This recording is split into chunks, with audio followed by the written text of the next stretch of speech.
This week marks 20 years since Harry Potter and the Philosopher's Stone premiered. 2 decades later, the cast is gathering for a magical reunion to be aired on HBO Max. Earlier this week, Peter Stefanovic spoke to Nick Davis, who reflected on his time working as a visual effects supervisor on the first 2 Harry Potter films.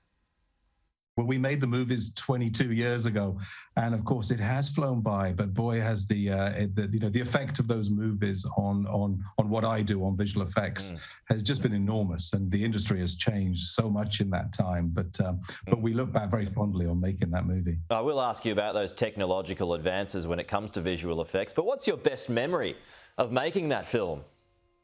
You know, I think probably just turning up on the very first day, seeing the sets, walking onto the Gryffindor common room and into the Great Hall and into, Ollivander's wizarding shop, the wand shop. And it just was exactly as I imagined it would be. And that to me was just, so magical. When you look back on art such as this kind of timeless art, from your perspective, given you are a key creator of that, do you see it as perfection, or now when you look at it, do you see things that you wish you could have changed? Well, I mean, listen, you always look back and there are things that you wish you could change. And of course, we didn't have the technology back then to do things that we could do now.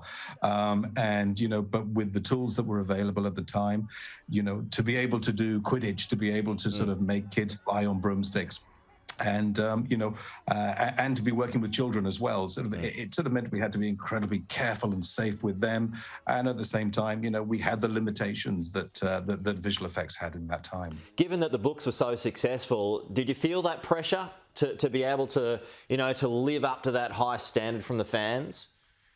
Of course, it was there right from the get-go. But you so quickly, when you saw the cast, when you saw the sets, when you felt the sort of the magic that they created at Leavesden, we had a school set up there. There were 500 kids running around. We had these huge sets, and it just felt like you were in the books. And all of us were, huge fans of the book. So no, it wasn't difficult to sort of be in the spirit and feel that we were actually making something that was so true to to how the books were and how we hoped the public would see it. And did you expect to see it become so iconic? No, I mean, of course, back then there were only 3 books that J.K. had written, and who knew that it would go on and spawn 8 movies and museums and be a driving force behind sort of the British film industry and visual effects, especially in Europe. And how would you, just that journey that visual effects has certainly taken with the onset of better technology, how do you describe that journey?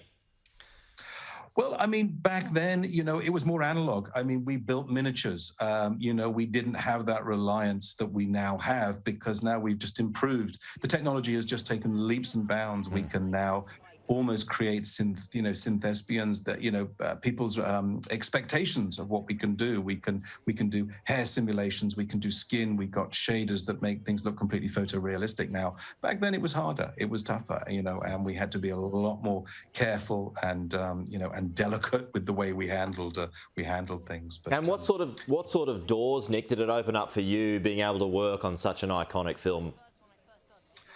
Well, I think it just opened up that the British film industry actually exploded at that time. So I was lucky enough to go on from that to do movies like Troy and Charlie and the Chocolate Factory and The Dark Knight, and and just sort of the British film industry really did explode, and the British visual effects industry has just grown exponentially since then, and it's been fantastic for for many people. Yep. It sure has been. Nick Davis, appreciate you coming on the program this evening, your time, and sharing your thoughts and your reflections. So thanks again.